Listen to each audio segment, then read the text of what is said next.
दोस्तों, ये प्रसंग महाभारत के अद्भुत और रहस्यमय क्षणों में से एक है, जिसमें भगवान श्री कृष्ण अर्जुन, कर्ण और पवन पुत्र हनुमान की उपस्थिति युद्ध भूमि को एक दिव्य रंग प्रदान करती है। मैं इस प्रसंग को एक भावनात्मक, प्रभावशाली और विस्तृत ढंग से नीचे प्रस्तुत कर रहा हूँ, जिसे आप ध्यानपूर्वक सुनिएगा। मित्रों, एक बार कुरुक्षेत्र की भूमि, जहाँ हजारों रथ, गज और अश्वों की गूंज के बीच धर्म और अधर्म की सबसे बड़ी परीक्षा हो रही थी, उसी मैदान में अर्जुन का दिव्य रथ खड़ा था, 4 सफेद घोड़ों से जुड़ा, जिसके सारथी स्वयं भगवान श्री कृष्ण थे और जिसके ऊपर के ध्वज पर विराजमान थे पवन पुत्र हनुमान। ध्वज नहीं मानो संकल्प की लौ थी वो, जिसके फड़कते हुए रेशों में भी देवताओं का तेज समाया था। हनुमान जी युद्ध में भाग नहीं ले रहे थे, परंतु उनकी उपस्थिति ही पांडवों के लिए शक्ति और विजय का प्रतीक थी। वे रथ की छत पर बैठकर युद्ध को नीरव दृष्टि से देख रहे थे, किंतु उस दिन का दृश्य कुछ और ही था। उस दिन कर्ण और अर्जुन के बीच भयंकर युद्ध छिड़ा था।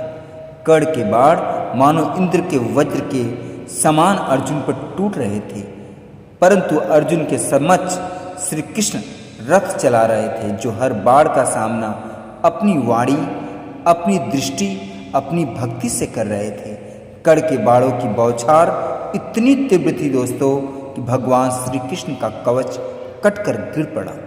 अब वे कवचहीन थे, उनके श्री अंगों पर बाण लगने लगे, उनके सुकुमार शरीर पर चोटें दिखने लगी। हनुमान जी के नेत्र वहीं टिके थे, अपने आराध्य, अपने प्रभु श्री कृष्ण पर पल पल उनका हृदय चित्कार रहा था, चिल्ला रहा था, मेरे प्रभु को पीड़ा हो रही है। कर्ण की बाण वर्षा पर जब मर्यादा पार कर गई, तब हनुमान जी सहन न कर सके। उनके भीतर का प्रचंड तेज, उनका परम भक्त भाव एक ज्वालामुखी पर फूट पड़ा। वे एक क्षण में रथ की छत पर खड़े हो गए। दोनों भुजाएं आकाश में उठी, गर्जना ऐसे हुई कि पृथ्वी थर्रा गई। गर्जना नहीं, ब्रह्मांड का वो मानो शंखनाद हो। कौरवों की सेना जो पहले ही थकी हुई थी, उस गर्जना से भयभीत होकर युद्ध भूमि छोड़कर भागने लगी। पांडव पक्ष भी विस्मित और भयभीत होकर पीछे हटने लगा।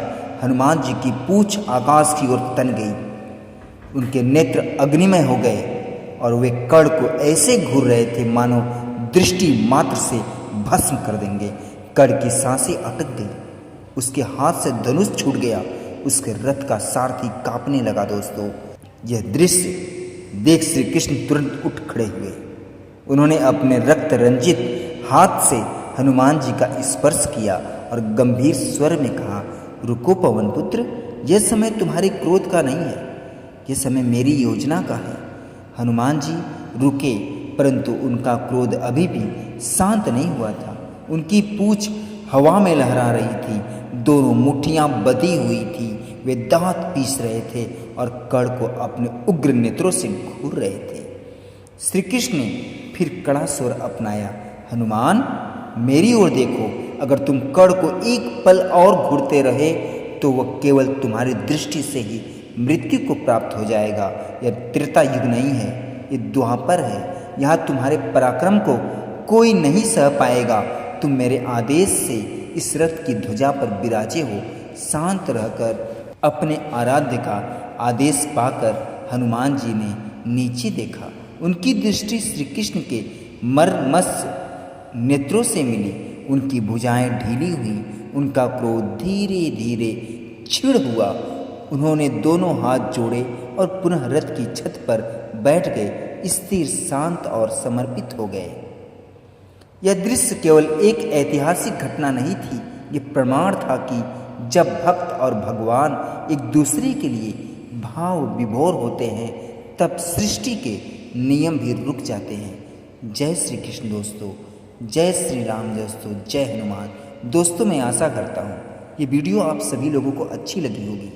दोस्तों, अगर ये वीडियो अच्छी लगी हो तो भगवान श्री कृष्ण के लिए, प्रभु श्री राम के लिए चैनल को लाइक शेयर सब्सक्राइब जरूर करिएगा।